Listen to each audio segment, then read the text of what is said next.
আপনার একার পক্ষে কখনোই সবার মন জুগিয়ে চলাটা সম্ভব নয়। স্বার্থের এই দুনিয়াতে যতক্ষণ আপনি কিছু দিতে পারবেন বিনিময়ে কিছু পাবেন, যখন কিছু দিতে পারবেন না বিনিময়ে অপবাদ ছাড়া আর কিছুই পাবেন না। আপনার কথায় কান না দিয়ে নিজেকে নিজের মতো করে ভালো রাখতে হবে, ভালো থাকা শিখতে হবে। তো তার কারণে গুছাতে না পারা অগোছালো বাসাটাকে আজকে নিজের মনের মতো করে গুছিয়ে নিলাম। সাথে পড়ার টেবিল এবং বেডসাইড টেবিলটাও পরিষ্কার করে গুছিয়ে নিলাম। টুকটাক সব কাজ শেষ করে রান্নাবান্নাটাও করে নিলাম। ভিডিওটি যারা দেখা শুরু করেছেন প্লিজ একটা লাইক দিয়ে ভিডিওটা কন্টিনিউ করবেন। আশা করছি ভিডিওটা আপনাদের কাছে ভালো লাগবে। চলুন তাহলে মূল ভিডিওটি শুরু করা যাক।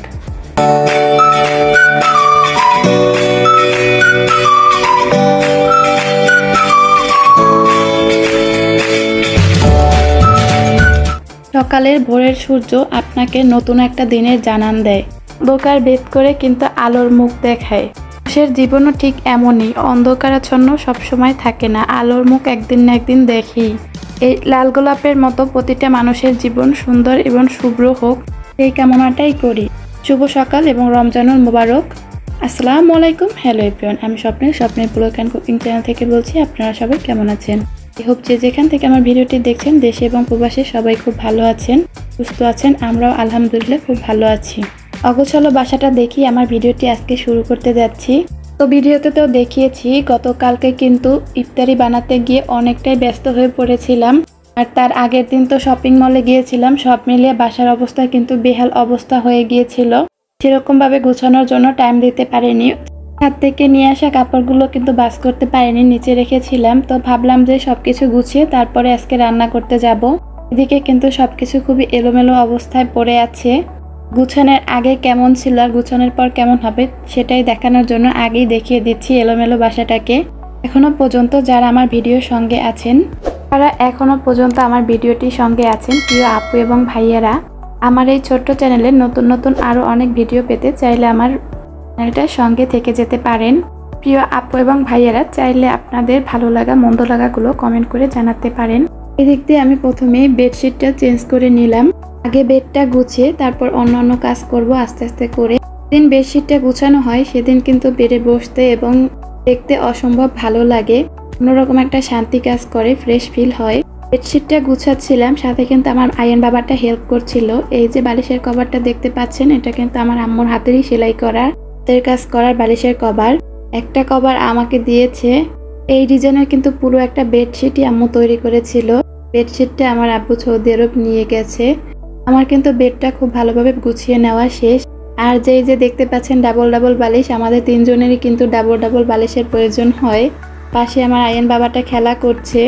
এদিকে ভাবলাম যে পড়ার টেবিলটা গুছিয়ে নেব। তো ড্রয়ারের মধ্যে দেখুন আমার ছেলে কিন্তু, আমার আয়ন বাবু সব কিছু টুকরো টুকরো করে রেখে দিয়েছে এই ড্রয়ারের ভিতরে, আর গুপ্তধন সব কিছু। এগুলো ভাবলাম যে সব কিছু বের করে তারপরে ড্রয়ারটা গুছিয়ে নেই।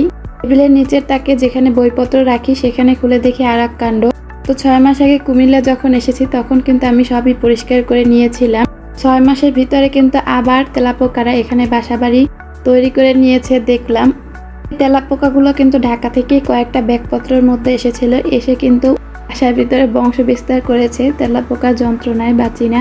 তেলাপোকা রোধ করার জন্য আইনের বাবা কিন্তু অলরেডি ওষুধও নিয়ে এসেছে, বইপত্র বের করেছে। দেখুন কি অবস্থা তেলাপোকার জন্য। যে এই বক্সের ভিতর থেকে তেলাপোকা দৌড় দিল। এখানে কিন্তু মা ছেলের বইপত্র ছিল, আমার আগের কিছু বইপত্র বা নোট খাতা সেগুলো রেখে দিয়েছিলাম, সেটাই গুছিয়ে নিলাম। গুছিয়ে নেওয়ার পর এই যে পড়ার টেবিলটা দেখিয়ে দিলাম। আমার সিম্পল লাইফস্টাইল আপনাদের মাঝে তুলে ধরার চেষ্টা করি। আমি যেমন আমি যা সেটাই আপনাদেরকে দেখানোর চেষ্টা করি। আলহামদুলিল্লাহ যেমন আছি অনেক ভালো আছি, আল্লাহর কাছে লাখ লাখ শুকরিয়া। কিছু কিছু মানুষ মনে করে যে অটেল টাকা পয়সার মধ্যেই সুখ শান্তি নিহিত থাকে। টাকা পয়সার ভিতরেই যদি সব সুখ শান্তি থাকতো তাহলে পৃথিবীর প্রতিটা মানুষ ভালোবাসার পিছনে ছুটতো না। প্রতিটা মানুষই চায় দিন শেষে মানসিক শান্তি পেতে। টাকা পয়সা দিয়ে যদি মানসিক শান্তি কেনা যেত তাহলে কিন্তু প্রত্যেক ব্যক্তিরাই কিন্তু টাকা দিয়ে মানসিক শান্তি কিনে নিয়ে আসতো। আমরা যেরকম যে পর্যায়ে আছি সেই পর্যায়ে আলহামদুলিল্লাহ বলা উচিত। এখন আল্লাহ তাআলার কাছে শুকরিয়া আদায় করা উচিত। সময় আমাদের থেকে যারা অসহায় আছে তাদের দিকে তাকানো উচিত। আমার থেকেও তো কত খারাপ পরিস্থিতিতে মানুষ বসবাস করছে। নিজে পর্যায়ে বসবাস করছেন, সেই পর্যায়ে আসা অনেক মানুষের কিন্তু স্বপ্ন থাকে। আমরা নিজেকে নিয়ে হিংসা পরিমা না করে মন মানসিকতা ভালো রাখার চেষ্টা করব। ইনশাআল্লাহ জীবনে সুখ খুঁজে পাবো। দিক দিয়ে কিন্তু আমি ছোট কাসকি মাছ, আলু, টমেটো দিয়ে চচ্চড়ি করে নিয়েছি। চুলোতে চিংড়ি মাছ দিয়ে রান্না করে নিয়েছি। আর সেহরির জন্য দেশি মুরগি আলু দিয়ে ঝোল ঝোল করে রান্না করে নিচ্ছি। দেশি মুরগিটা কিন্তু সেহরি স্পেশাল রান্নাই ছিল। আজকে রান্না বান্নাটাই শেয়ার করলাম। প্রতিদিন যেহেতু ইফতারি তৈরি শেয়ার করি, দেখতে দেখতে রমজান মাসে অনেকটাই কিন্তু চলে গেছে। আর তো মাত্র কয়েকদিন, তারপর কিন্তু পবিত্র ঈদুল ফিতর। ঈদুল ফিতরের আগে আমি কি গুছিয়ে নেব সেই ভিডিও কিন্তু আপনাদের মাঝে শেয়ার করব। যদি আমার চ্যানেলের সঙ্গে থাকেন তাহলে কিন্তু দেখতে পাবেন। তো আমার চ্যানেলটি সাবস্ক্রাইব করার পাশাপাশি চাইলে আপনারা নোটিফিকেশনটা অন করে রাখতে পারেন। যখনই আমি তাহলে ভিডিও ছাড়বো আপনারা সময় সুযোগ করে দেখে নিতে পারবেন। যে সকল আপু এবং ভাইয়ারা আমার ভিডিওতে প্রতিনিয়ত সুন্দর সুন্দর কমেন্ট করেন তাদের জন্য মন থেকে দোয়া এবং ভালোবাসা রইল, অফুরন্ত ভালোবাসা, অবিরাম। এদিকে সবকিছু গুছানোর পর কিন্তু আয়ান বাবাকে খেলনা দিয়ে বসিয়ে দিয়েছি। ও খেলনা দিয়ে খেলা করছে। আর এদিকে কাপড়গুলো ভাঁজ করে নিয়েছি। এখন যথাস্থানে ওয়ারড্রপের ভিতরে ভরে রাখবো। এই যে আমার বাবাটা কি সুন্দর করে বিল্ডিং তৈরি করেছে। ও কিন্তু অনেক সুন্দর সুন্দর জিনিস তৈরি করতে পারে ব্লক খেলনাগুলো দিয়ে। সময় 5 তলা 10 তলা বিল্ডিং তৈরি করে। দোয়া করি বড় হয়ে তুমি যেন 5 তলা 10 তলা বিল্ডিং করার তোমাকে তৌফিক দান করেন মহান আল্লাহ তাআলা। এদিক দিয়ে আমি বেডসাইড টেবিলটা গুছিয়ে নিচ্ছি।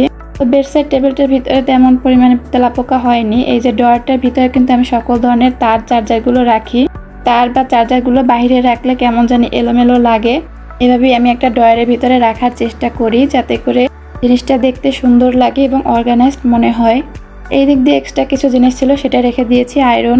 আবারও দেখা হবে নতুন ভিডিওতে। নতুন ভিডিও দেখার আমন্ত্রণ জানিয়ে শেষ করতে যাচ্ছি। আল্লাহ।